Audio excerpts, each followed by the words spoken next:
Hey, everybody. Welcome to another episode of Startup Sales. Today, we have a really great guest, Sujan Patel, and he is the co-founder of Mailshake and also Ramp Ventures. And Ramp Ventures has 9 different companies under its belt. So he really has a lot of experience and is going to talk to us about moving upstream from a low-touch sales funnel to a more higher-touch sales funnel for mid-market. It's going to be a terrific episode, a lot of good information. So let's get to it. Startup Sales is a podcast about what it's really like to get a business off the ground. We talk with founders, CEOs, and sales VPs from the high-tech market. You'll learn how to build and scale a sales team. You'll also hear about the growth challenges and tough decisions from others who have had both successes and failures. And now, your host of the Startup Sales Podcast, Adam Springer.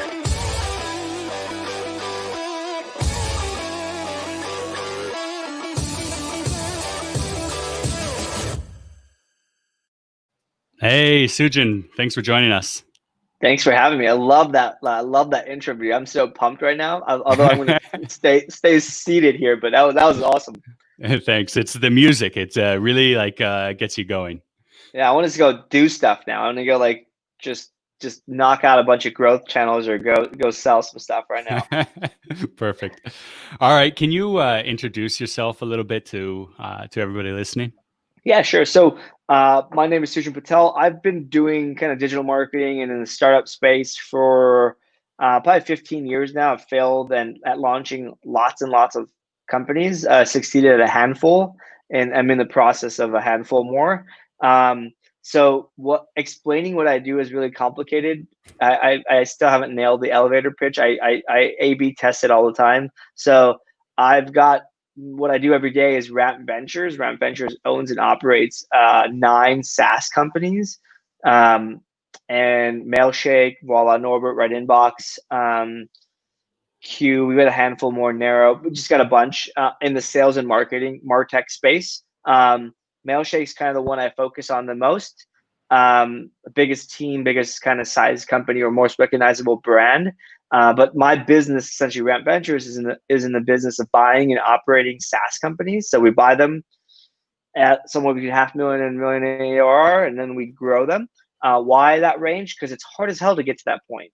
I'm really, really good at getting it from there to like 10 million, 15 million, 20 million. Like I can do that better than I can do the first part. And so that's kind of what we focus on. Also de-risk it a little bit and whatnot. But anyways, that's what I live and breathe and love doing every day. Wow, that's it's getting my mind running on so many questions. Okay, how do you do this? How do you do this? Yeah. All right. And so when you acquire these companies, what would you say is like the number one thing that you see that they're doing wrong with sales?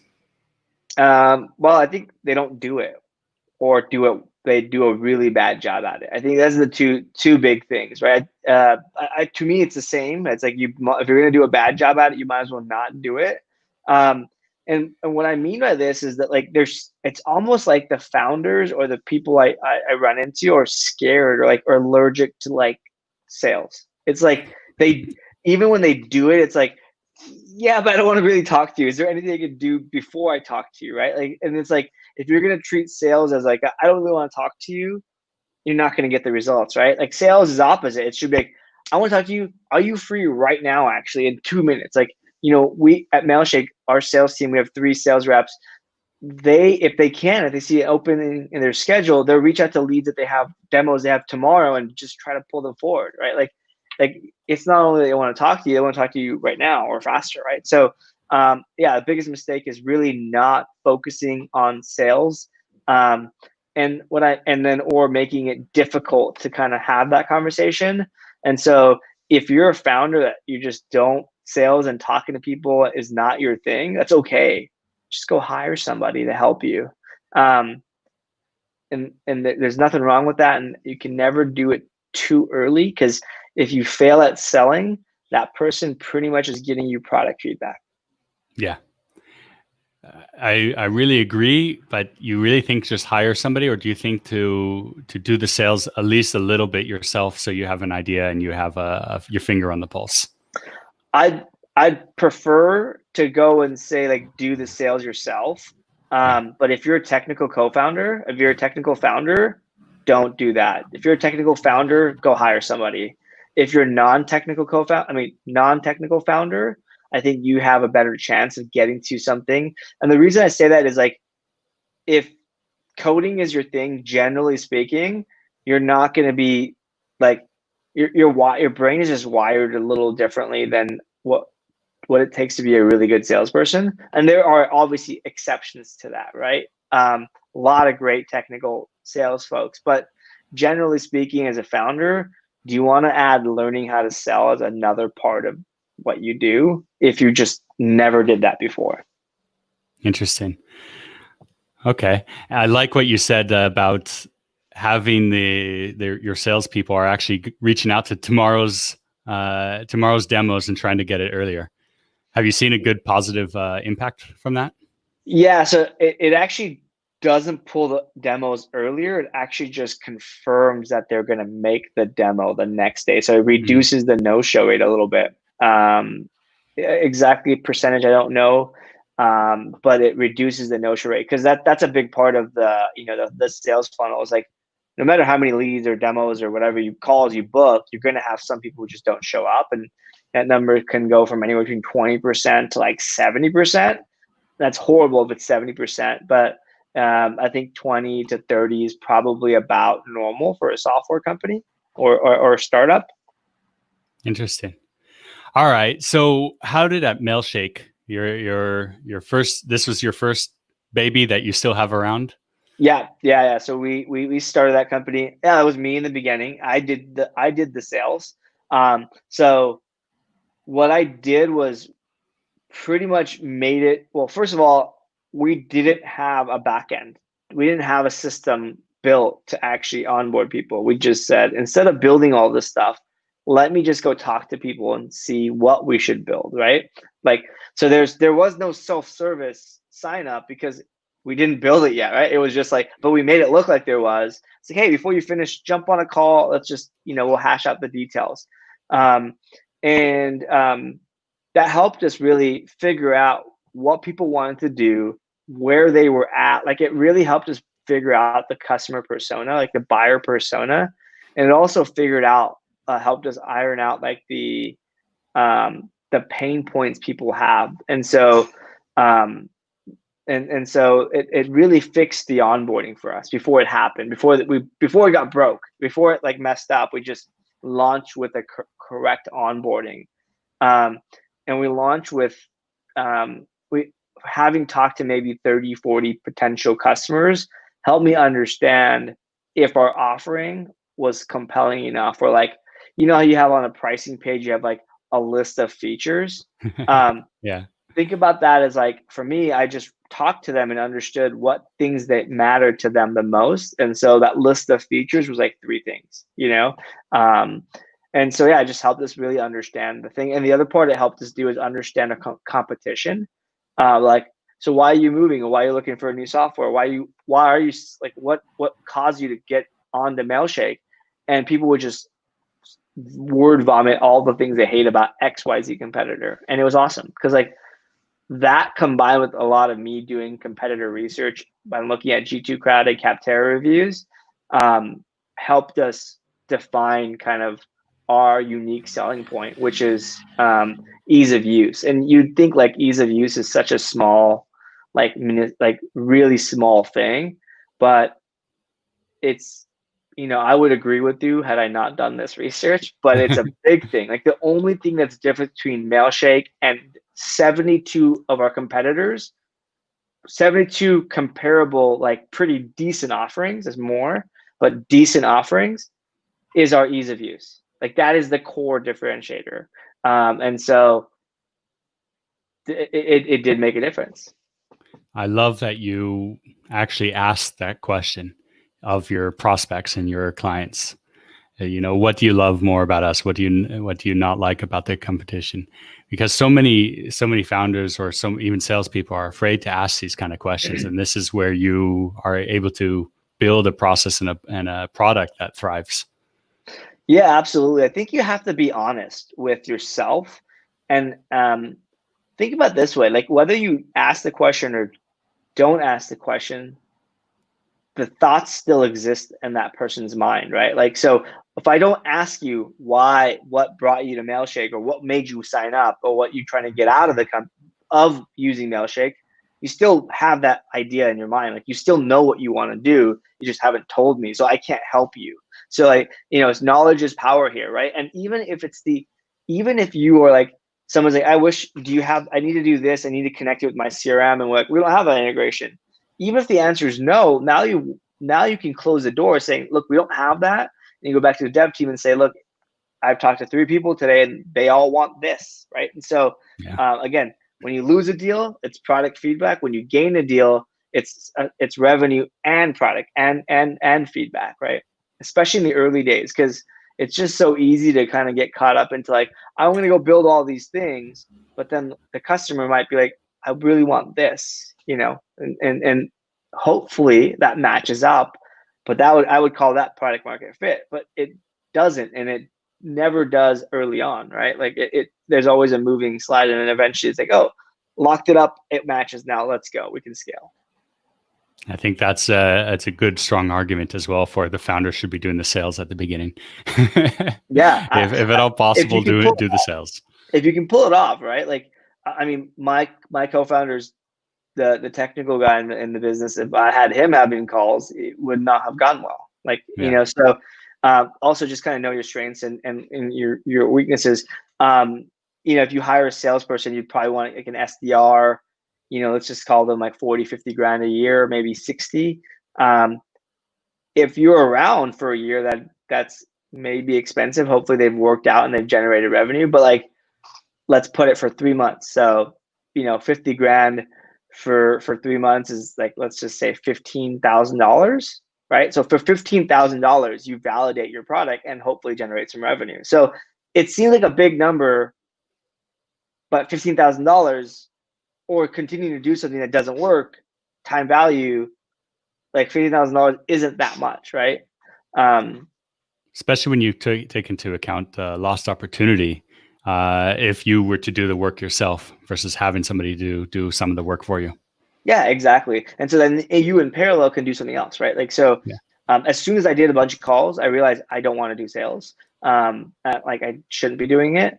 And so we really pretty much hired somebody. That's when we decided to make it self-service. So we were really focused on marketing at Mailshake, build, self-service model with like marketing led, building the funnels, building the leads. And then eventually about 2 years ago, we added sales back in. Interesting. So we realized we didn't need to do sales, but anyways, let's go. So how did that happen? So at the beginning, you were like a very like low touch, no touch. Not very, very beginning, but once you actually got the ball rolling, you did low touch.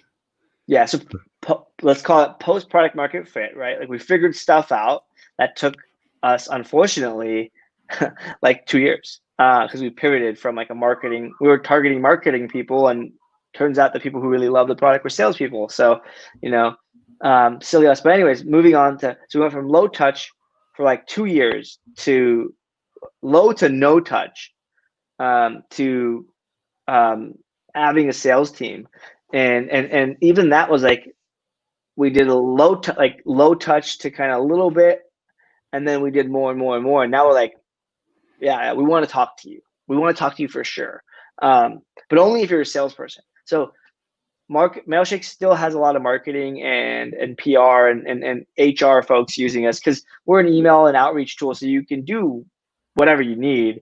Like, we're not designed specifically for marketing or sales. Why we say sales is because those guys gals generate revenue using our business, meaning they make money using our software. Marketing, or they're more successful, they're building links and whatnot, but we can't do everything for everybody, right? So we decide sales is our highest value customer and sales teams.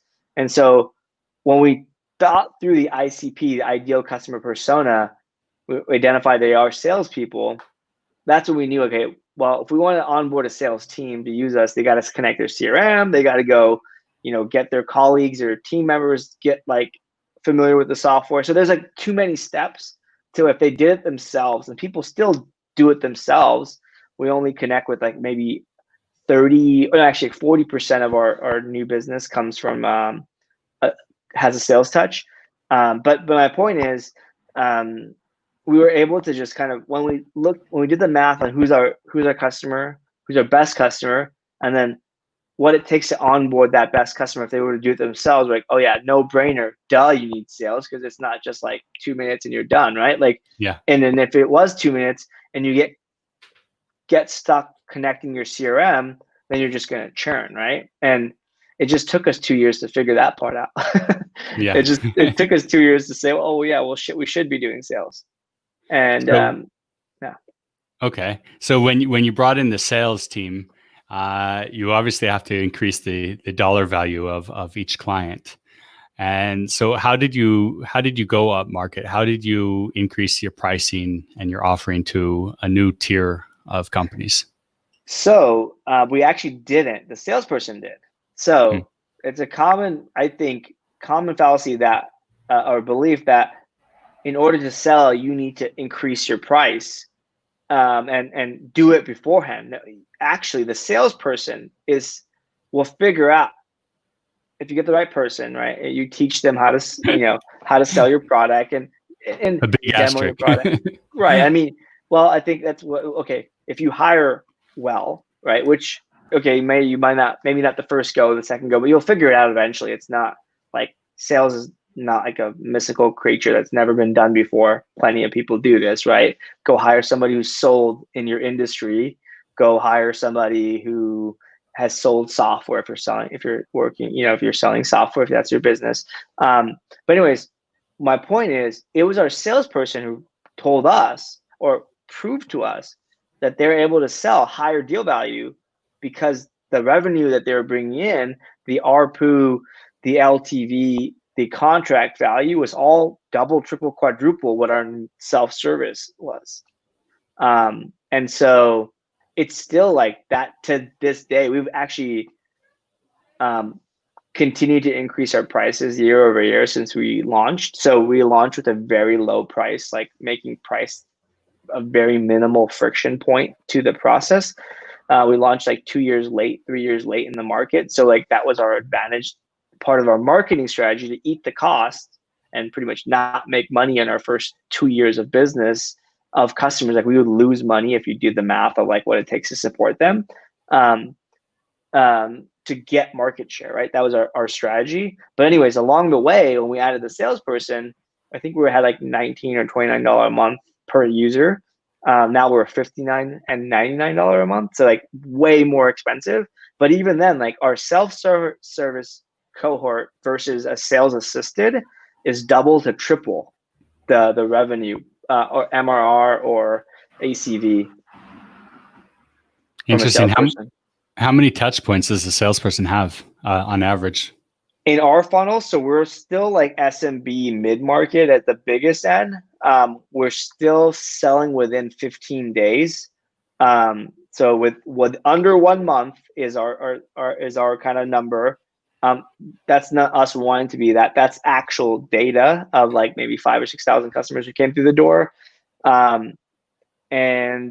We with the salesperson, it's usually one touch. If it's mid-market, it's maybe 2 touches. So like when it's mid-market, it's automatically 15 to probably 45 day. But yeah, so all this stuff like sounds really complicated to build, but like when you go and do sales, you talk to 100 people, you look at how long it took them to convert, right? Like we use Pipedrive for our CRM, so you can it'll tell you that number, like, oh, like your average deal is closed in, blah, blah, blah, right? So you still have to close that deal, or won or lost. And then like in Google Analytics, we can see the same thing. Is like average time to purchase is under 15 days. And like more than half of people just purchase on day one, on our self-service model. And that tells us where we're at, right? It's a leading indicator, but doesn't tell us where the money's at. We know The money's at the mid-market enterprise. But it tells us where we're at. Yeah. And it also shows that the messaging is right. Exactly. Which is a thing that a lot of companies also fail at is getting the right messaging. Right. I think the messaging per channel, very important to know. So you've got, whatever you do as a founder, you're gonna get people coming to your door, right? So hopefully, if you can get that part right, so maybe you got SEO traffic, you got paid. You got referrals, you got affiliate, whatever your channels are, maybe your outbound sales, you have to make sure your messaging is right for that channel, right? So your messaging for paid might be different than organic. Your messaging for word of mouth, like messaging might not even matter because somebody already has so much context before they even come to your website that you can just say blah, blah, blah, and it doesn't matter. Like our messaging right now on our website is all sales focused, yet like half the customers that sign up every day, every month are marketing people. Why? It's because marketing, our biggest channel for growth is word of mouth. And the word of mouth actually comes from product and in our like it's our product doing the marketing for us. That's the referral program. And I mean, sorry, not referral, but like it's the virality component of the business. It doesn't even matter what we say on the website. Even if we don't address that it's for salespeople only, that's what we say on the website. It's like for salespeople, marketing people signed up. Again, that's the power of the channel. And so sometimes the messaging doesn't matter. Very rare that happens, by the way. The 8 other companies I run don't operate this way. So don't think it's going to always happen, right? So it's sometimes luck, but it's foolish to ignore the fact that the messaging needs to be adjusted by channel. It's really interesting because messaging, sometimes sales and sometimes a lot of times sales and marketing don't get along. And because they want one thing, marketing wants one thing and wants to target one way. Sales wants to go after another because they're actually speaking to the clients, and there's always a misalignment. What do you say to that? Yeah, so this is kind of the old way of thinking, right? Where like sales and marketing are two different things, and there's usually like a blame game of like, oh, I brought the leads, you just didn't close them, right? And we're like, I brought these, I mean, I closed all these leads, but I'm not getting enough of them, right? Like there's always this like, I can close and you're not getting me the right leads or enough of them. And the other guy's like, I got you leads, it just didn't close. You did a bad job selling. The reality is it's both people's fault. You have one funnel, right? And you've got marketing can be responsible for top of the funnel, and then sales is going to be the ones usually closing them. You have to get feedback from the sales team to make sure you're doing the right marketing. And you have to give feedback if you're a salesperson on what is the right customer and like, hey, I'm getting leads, but like a third of them like say they want this one thing and we don't even do that. And it's a short call. Like, so first and foremost, you need to have a feedback loop, right? And the best way, like, so if you have this scenario, hopefully if you're an early stage founder, you don't create this scenario, you just solve it the right way. You have this feedback loop. And I do that by having a weekly meeting with my sales and marketing leader, right? In the beginning, it's just one person each, right? As the team grows, the team might grow, but it might still be 2 people, right? And we just talk about what are the best leads, why are people buying, why are people not buying, and kind of from there, like what can we do better? And from there, it's like a self-fulfilling, like it's every Monday at 11 o'clock. And like, I just show up and now there's already like 5 things that each one of them have to talk about, right? So if you're in the scenario where like you have sales and marketing not working well together, take the leaders for drinks. Go to a bar and just hash out over drinks like, hey guys or gals or whoever, hey team, let's just have a conversation like what the best leads are. Yeah.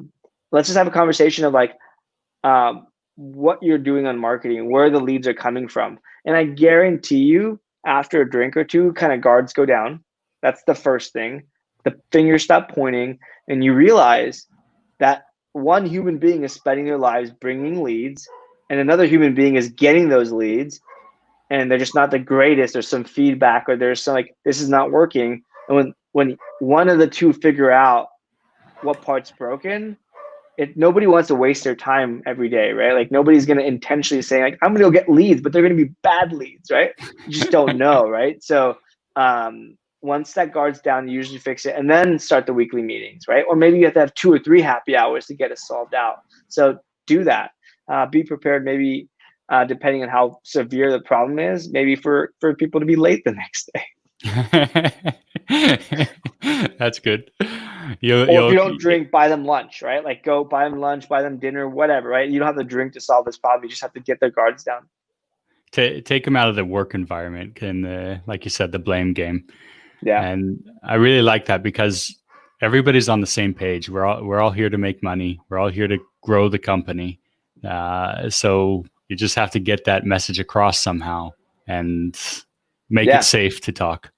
Yeah, I mean, a really easy, a quick example for you is that another company, volanorbert.com. It's an email finding kind of like for sales HR folks, and we get 25,000 leads a month, and we started sales really late, really late. If you're a salesperson and you get 25,000 leads, you're like, what do I do? That's too big of a number, right? Too many leads. Never ever heard a salesperson say that except for that time when we started sales at Norbert. And so obviously it's not 25,000 amazing leads that are primed to close. No, it's 25,000 top of the funnel free signups. So we got sales and marketing to work together to go create filters of what makes a good lead. And that 25,000 turned into maybe 800 or 1,000 or 2,000. I forgot the exact number, but it got into a manageable number, right? So if you have a lot of leads, think about the criteria or filters you can add. So we added usage. So like, okay, well, when 25,000 leads, if they use the product at least 2 times, or it's like a search, so you can search per contact. So if they do 3 searches or more, then we know they're a good lead. And then like, the next thing we look at is if they have a company domain, and we enrich the data and we find out like how big they are, how many people they have. So it's like 25,000 people who do 3 searches or more, who are at a company of 50 or greater. That's who I want to talk to. And that turns into 800 or 900 people. So 800, 900, that's some like 30 people a day. I can manage 30 people. I can look that up on a spreadsheet without having to scroll down even, right? So it's kind of getting sales and marketing people to work together to kind of create the filters to pare it down. I was at a company one time that they would always talk about like old leads and putting them back in the laundry machine, warming them up and getting them alive again, and then kicking them back out to sales. Yeah, sometimes it works, right? I think I prefer to never let a lead go dry. So after they're done, whether they're closed or not, even especially if they don't close or they say not now, then you put them on a warm-up campaign. Like you have funnels, right? Systems for each kind of sort. And even the people who say, I don't want to purchase, unless they specifically opt out, put them in your marketing funnel. Send them a helpful article every once in a while, and let them raise their hands in the future. And then the people who are engaged, go try to close them again. I think that's a really important bit because, they may not be ready to buy now, but they'll be ready to buy in 2 or 3 months from now. And you'll want their business then as well. Yeah, absolutely. Right. Like, I think it's really easy for a salesperson. And I think this is where marketing can help, is marketing can actually control. So salespeople want to close what they have on their plate right now, right? They want to close, and they're focused so much on what they have. They got to make calls. They got to talk, do demos. They got to follow up. So they want to follow up with the best leads possible. So cool. Make sure they do that. But the marketing folks, they can write the drip campaigns for somebody, a salesperson. They can load them up into the right channels. In fact, that's what marketing people are good at. Like, they're good at using email tools. They're good at using data. They're using, writing copy. So let the marketing people write the drip campaigns or set them up. So we actually have a system. again, we use Pipedrive and we use our own tool, Mailshake. And we use Mailshake we have the same system for a lot of different places, a lot of different companies. But so after a demo is done, the salesperson will follow up once. After that, it's an automated drip. Yeah. Yeah, it's if you could automate some of that follow-up, it saves you a ton of work and a ton of time. But you're saying that you have your marketing team creating the content. I've always hated I've always wanted to create my own sales content, whether at email or whatever it be, and not let marketing do it. Yeah. What have you found with that? Yeah. So you don't necessarily as a marketer have to go do it for them. You want to automate it for them. You want to take the work off their plate, right? So some sales folks are like, I don't even know what to say. And the marketing person, marketing, okay, let me write some copy for you. Or the other way around, it's like, I know exactly what to say. It's just a pain in the butt to follow up all this time, right? So again, really is automating stuff for you and taking the hard work off the plate. And again, it's a singular focus, right? Whether you're marketing led, product led, whatever organization you are, or sales led, you've got a funnel and it's everyone's job at the company to make that funnel work, right? And so it's just kind of working together more than anything else. Yeah, I love automation. It allows me as a salesperson to focus on what I do best. Because following up on emails is not what I do best. Nobody's. I've never met a single person's like, I'm amazing at follow up, right? I can do 30 follow ups. It's no, you've got technology. That's why people use Mailshake is you can do the follow up, but let the software do all the hard work and remembering for you. Yeah. All right, Sujan, this has really been really helpful and learned a lot. How could people reach out to you and learn more about you or your companies? Yeah, so best place to find me is sujanpatel.com. You can check out my YouTube channel. Just go and search Sujan Patel. I generally share a content piece a week on something about my journey, SaaS, I'm always wearing new hats and figuring new roles out. So just follow along. If you have any questions, you can ping me. I'm fairly active on LinkedIn and Twitter as well. Excellent. Sujan, it's really been a pleasure. Thanks so much for joining us. Yeah, thanks for having me. It's been blessed. Thanks for listening to Startup Sales with Adam Springer. Subscribe to the podcast so you never miss an episode. Contact Adam about speaking engagements or consulting services at adam@startupsales.io.